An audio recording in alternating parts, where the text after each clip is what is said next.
Hello， 大家好啊！萬眾期待嘅 CVSC 西沙灣第2A 期項目示範單位已經開放咗啦，嚟緊即將推售。呢段影片有少少項目嘅資料同埋示範單位嘅影片。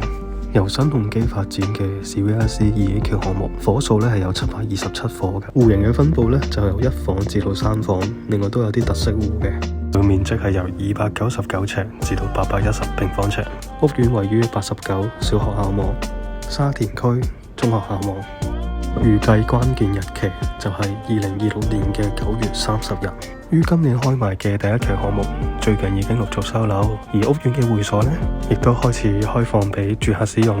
至於今次第2A 期嘅項目示範單位，位於 ICC， 今次帶大家睇下1房同埋3房嘅戶型。首先帶大家睇下位於3座嘅 J 單位，1房嘅戶型299平方尺。一入到門口就係一個直廳，旁邊左手邊呢就係一個開放式廚房。開放式廚房採用1開2嘅設計，櫃門用咗深藍色做配色。至於門口嘅另一邊呢，就放置咗雪櫃同埋備餐區。客廳旁邊呢就係一個露台嘅位置啦，露台都好闊落嘅。嚟到睡房位置，足夠擺一張單人床、衣櫃同埋書台。洗手間同浴室嘅入口置於睡房入邊，企缸淋浴間空間都闊落。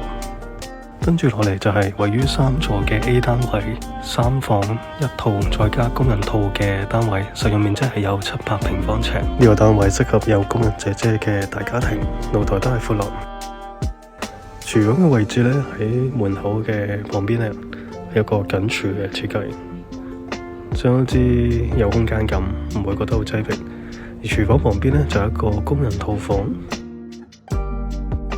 飯廳方面呢，夠位擺一張6至8人嘅大餐台。特別之處係走廊旁邊呢，發展商做咗一排雜物櫃，可以擺到好多日常嘅日用品。走廊左手邊呢，係第1間睡房，間隔四正。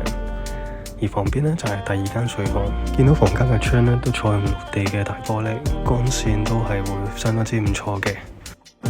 最後嚟到主人房嘅位置啦，咁呢個呢係一個套房嚟嘅，有埋洗手間，採用 L 型嘅轉角窗，相信景觀同埋光線都會相當之唔錯。主人套廁入邊呢，都有個工作平台，增加咗空氣嘅流通。大家如果有興趣睇 CVSC 嘅示範單位，歡迎揾我幫手。